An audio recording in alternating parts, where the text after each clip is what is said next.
Hey guys, today I'm going to give a game review on Resident Evil 3 and a platinum guide on how to get the platinum. Starting with a game review, Resident Evil 3 is obviously a sequel to number 2, but in terms of the story, it's also a bit of a prequel.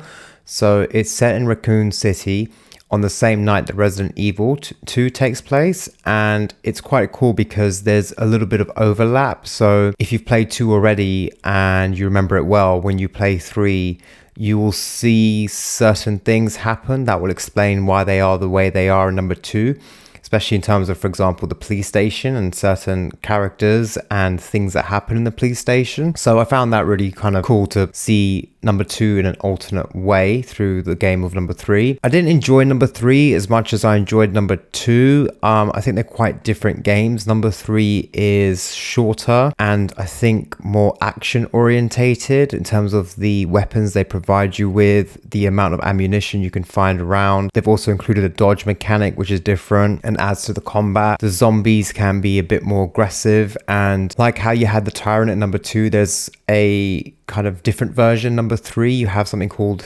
the Nemesis, which is a lot more aggressive compared to the Tyrant in number 2.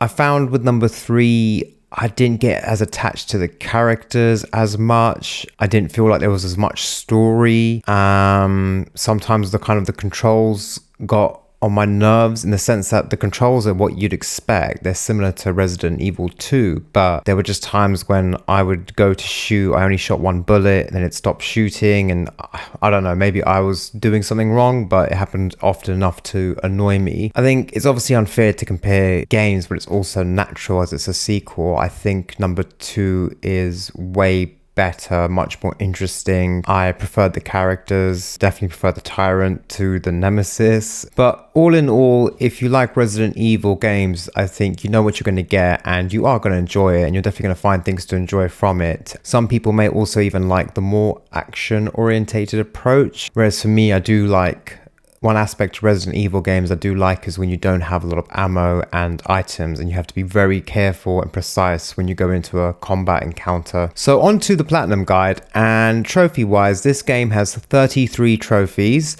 4 gold, 12 silver and 16 bronze. 10 of the trophies are automatic story related trophies. 9 are for completing the game under certain parameters. 3 trophies are for crafting and inventory. 5 trophies are for miscellaneous things. 5 trophies are for collectibles. On to the playthroughs, and obviously it's a Resident Evil game, so you know you're going to be playing this game a few times, definitely. There are various trophies tied to the different playthroughs, and you can combine quite a few of them. So each of the following has its own allocated trophy. Complete the game on normal, complete the game on hardcore. Of course, if you skip normal and beat the game on hardcore, you will get the trophy for both normal and hardcore. Complete the game with an S rank, complete the game under 2 hours, complete the game on Inferno difficulty, complete the game on Inferno difficulty with an S rank, which is under 2 hours and with only 5 saves. And 2 of my favorite runs in a Resident Evil game: complete the game without opening the item box, and complete the game using only 1 health item or less. So in terms of being an efficient platinum hunter, you have to complete the game on hardcore, nightmare and Inferno difficulties. I think you can access hardcore from the beginning, so that means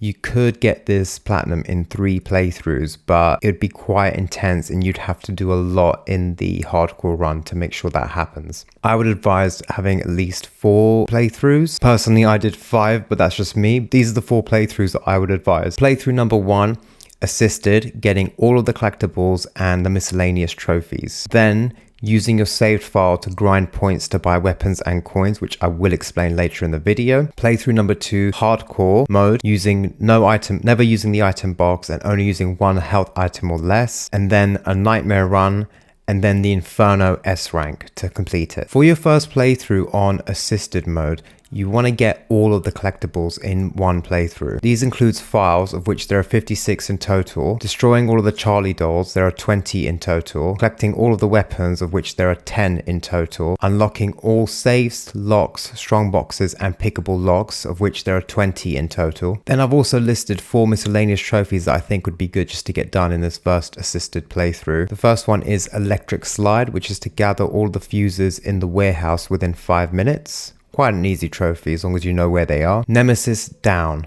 causing the nemesis to relinquish an item. So when you shoot the nemesis and attack him, he will go down onto one knee, a bit similar to Tyrant in number 2. He will then drop an item.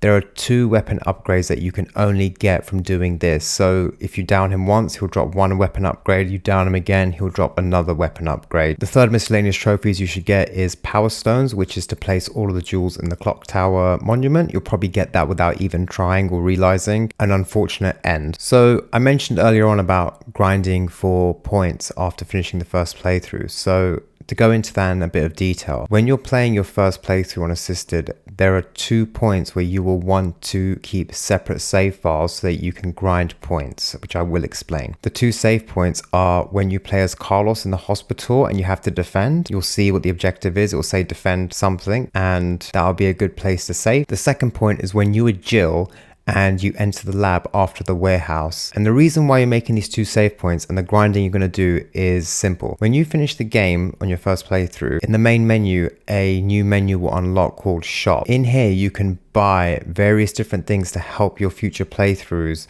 using in-game points that you get from completing challenges. The most crucial items that you want to buy from this shop to help you with your hard difficulty modes is the rocket launcher, which costs about 64,000 points, the assault coins, 2 of which cost 8,000 in total, the recovery coins, 2 of which cost 8,000 points, the iron defense coins, 2 of which cost 8,000 points, and 2 hit pouches, which in total cost 9,600 points. Once you have these items, the next few playthroughs will become a breeze for the most part. And when you've done your hardcore run, you should have more points, and I would then advise to purchase the Stars Combat Manual for 6,400 points. It makes dodging really easier. You'll also have a few more points left over, so you might as well buy the lockpick and bolt cutters just to save you time on the harder playthroughs, so you have them as soon as you get the item box. Once you buy all of these items, they will then just appear in the item box. So once you eventually get to the first one, I believe in the subway, you can start to pull out all of these weapons, coins, etc. And the hit pouches will also be there. All in all, once you have the coins and the infinite rocket launcher, these playthroughs are not that bad. Items are in different places now, and there are more enemies in different places, which will catch you off guard. The zombies are way more aggressive. They really launch at you, and you have to use dodge a lot to get away from them. For both of these difficulties, the hardest part is definitely the final boss battle. He has a 3-hit move that is an instant kill. It kind of just locks you in and he hits you 3 times. You can't dodge, you can't really move, and it's an instant kill. So you need to keep moving side to side, and you have to be dodging a lot and just keep an eye out for when he starts swinging. It took me a lot of tries. I got a bit frustrated, but I did get there in the end, so it's very doable. And then just specifically on the Inferno playthrough, the nemesis can be an absolute pain in the backside. There is really no room for error when he is chasing you. You have to make sure you time your dodges very well, and when you get the chance to use your rocket launcher on him, make sure you hit him or hit the area around him and make impact. There's really no time for any mistakes. He moves very quickly, and if he gets close to you and starts swinging, it's pretty much game over. So you just want to be on point when the nemesis is chasing you in that kind of the first half of the game. So all in all, actually looking back on it, I'd say it's quite an easy platinum in the end. I thought it was going to be difficult. I didn't actually go into the game thinking I was going to get the platinum. It's a pretty straightforward platinum, and as long as you get all of the collectibles in the first run through, so that's out the way, you don't have to worry about it. And as long as you grind for those points and purchase the things that I told you, so the 6 coins, the 2 hit pouches, and the rocket launcher with infinite ammo, it will make your hard difficulty runs very, very easy.